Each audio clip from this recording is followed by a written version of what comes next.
Hey, Olive, Arlo, and Frank. It's Grandpap. I'm coming to you from the living room in Jacksonville Beach, and today we're in chapter 14 of the book of Leviticus.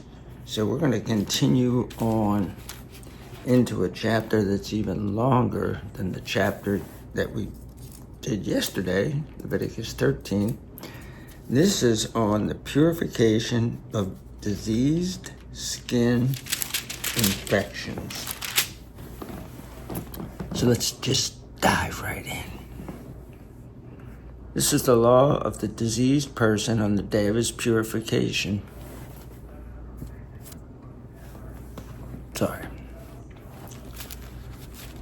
I don't turn my phone on airplane mode, so I wind up with things popping up from time to time. I try to not get notifications on anything, but there's some things that just give you notifications. So this is the law of the diseased person on the day of his purification when he is brought to the priest. And remember, we talked about this. Jesus cured a guy and said, hey, go to the priest and show him that you're cured. The priest is to go outside the camp and examine the infection. So somebody else goes in. Apparently the guy yells to somebody, hey, I'm unclean. You know, remember they got to cover their mustache. Unclean. And then they go, but I think I'm clean. So go to the priest and have him come meet me.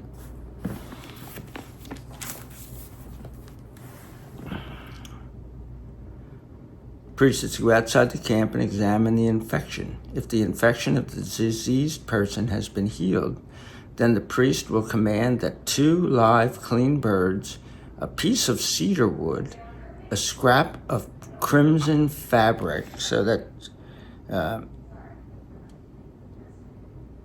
and this is made from some sort of insect eggs, this thing.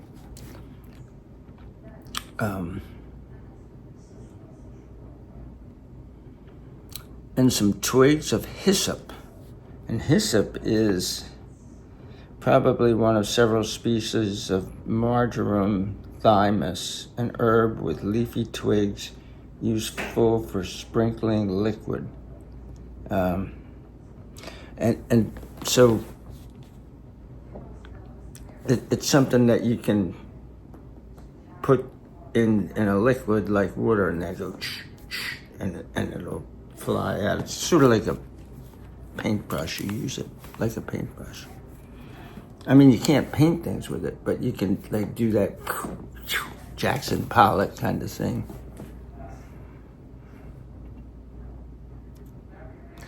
Some twigs of hyssop be taken up for the one being cleansed. The priest will then command that 1 bird be slaughtered into a clay vessel over fresh water. Then he is to take the live bird along with the piece of cedar wood, the scrap of crimson fabric, and the twigs of hyssop, and he is to dip them and the live bird in the blood of the bird slaughtered over the fresh water, and sprinkle it 7 times on the one being cleansed from the disease, pronounce him clean, and send the live bird away over the open countryside. So this is a little bit like the scapegoat. The scapegoat sacrifice, you bring 2 goats in and one gets slaughtered and the other gets freed. Although I think the one that gets freed, they hunt it down and kill it anyway. I mean, something's going to eat it. You let it out there in the middle of the desert, something's going to eat it, or it's going to die anyway. The 7 days of purification. The one being cleansed must then wash his clothes, shave off all his hair, and bathe in water, and so be clean. Then afterward he may enter the camp, but he must live outside his tent 7 days. I mean, you're camping out anyway. Now you're really camping out under the stars, but they're in the desert.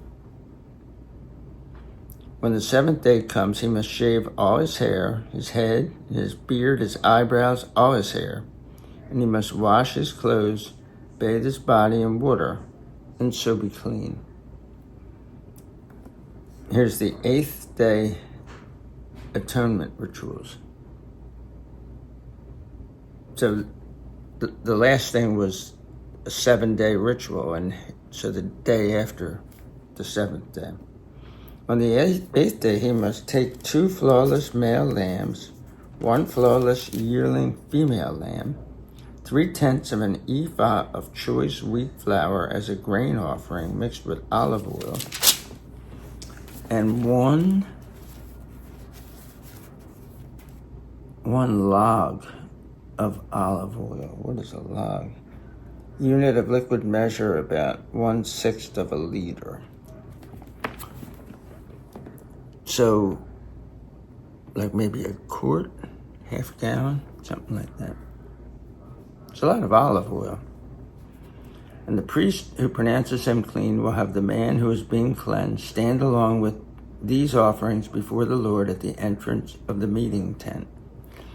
The priest is to take 1 male lamb and present it for a guilt offering along with the log of olive oil, and present them as a wave offering before the Lord. And remember, the wave offering is like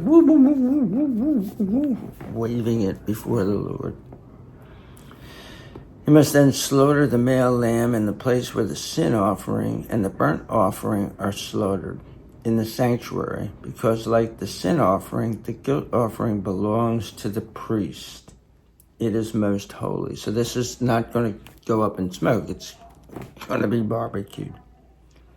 Then the priest is to take some of the blood of the guilt offering and put it on the right earlobe of the one being cleansed, on the thumb of his right hand, and on the big toe of his right foot. The priest will then take some of the log of olive oil and pour it into his own left hand. Then the priest is to dip his right forefinger into the olive oil that is in his left hand and sprinkle some of the olive oil with his finger 7 times before the Lord. So he's like, 7 times.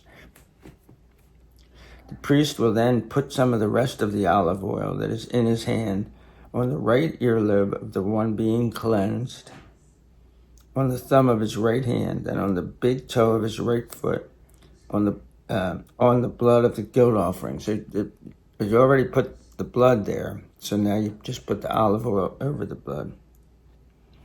And the remainder of the olive oil that is in his hand, the priest is to put on the head of the one being cleansed.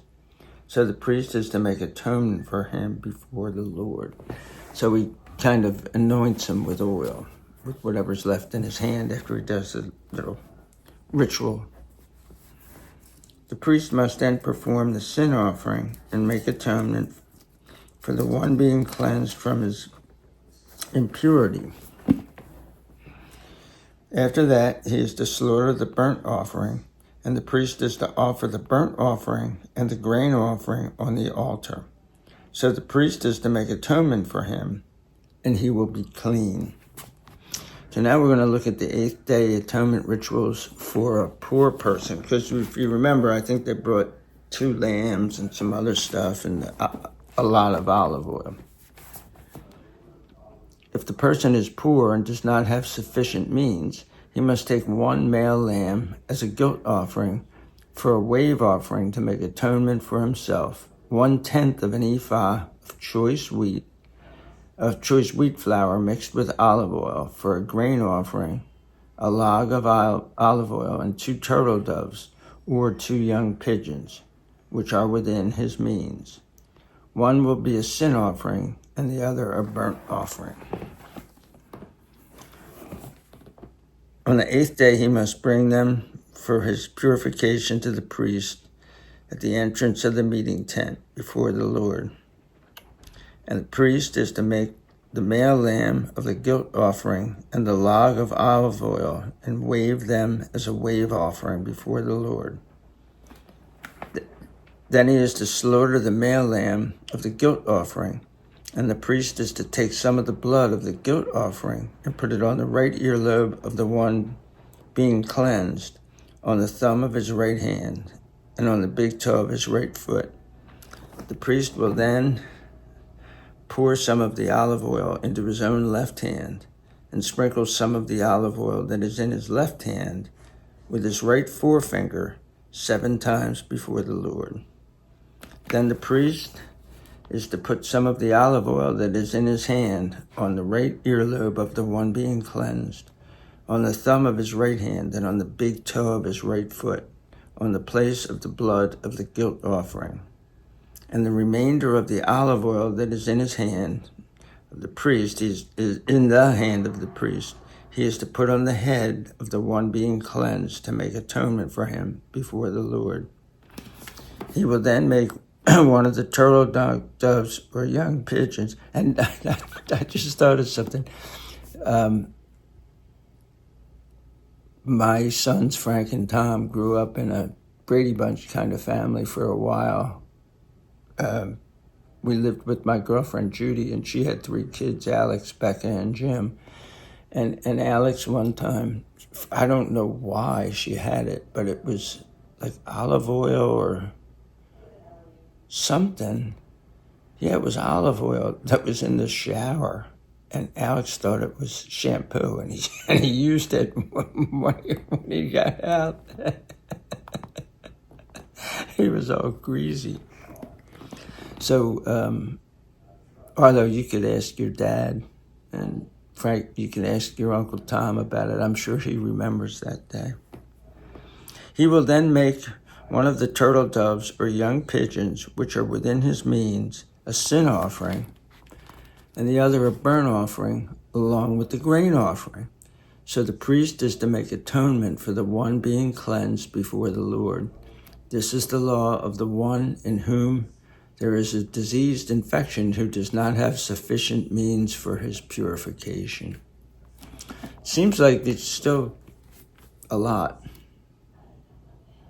So now we're going to get to the purification of disease-infected houses.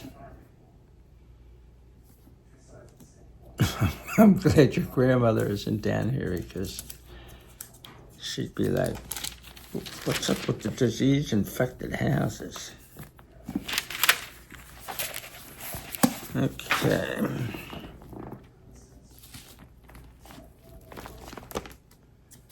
The Lord spoke to Moses and Aaron, "When you enter the land of Canaan, which I am about to give to you for a possession, and I put a diseased infection in a house in the land you are to possess, then whoever owns the house must come and declare to the priest, 'Something like an infection is visible to me in the house.'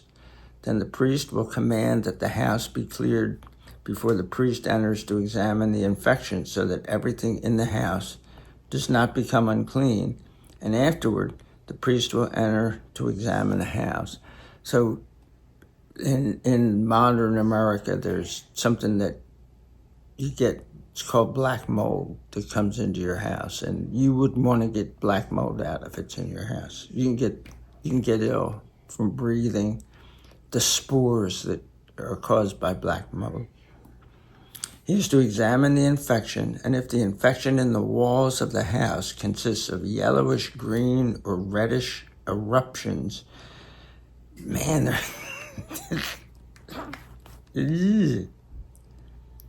eruptions.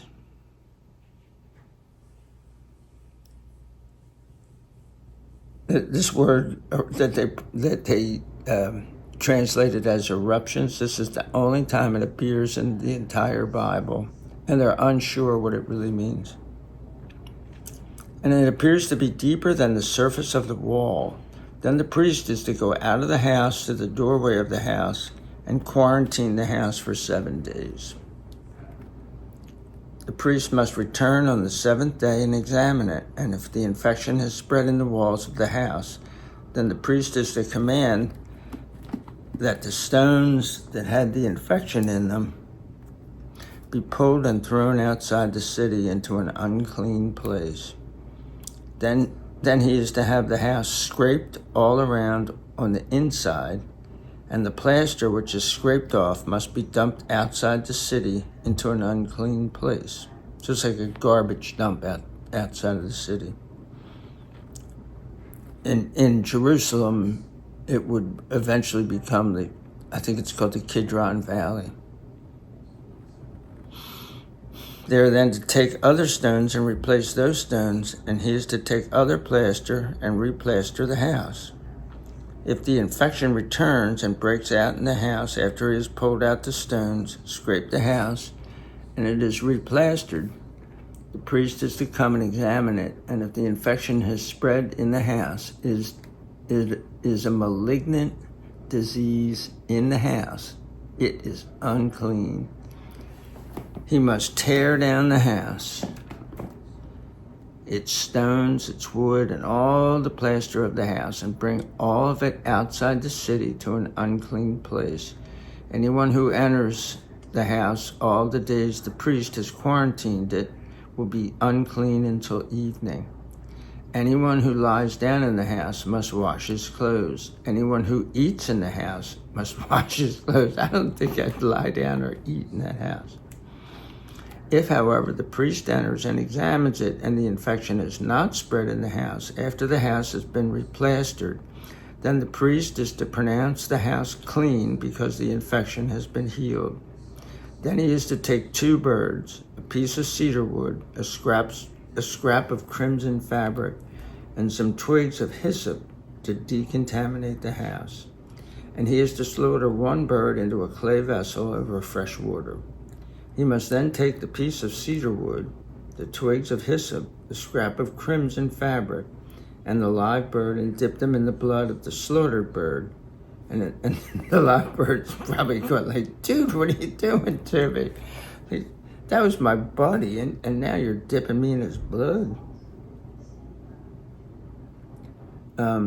Sprinkle the house 7 times. So he is to decontaminate the house with the blood of the bird, the fresh water, the live bird, the piece of cedar wood, the twigs of hyssop, and the scrap of crimson fabric.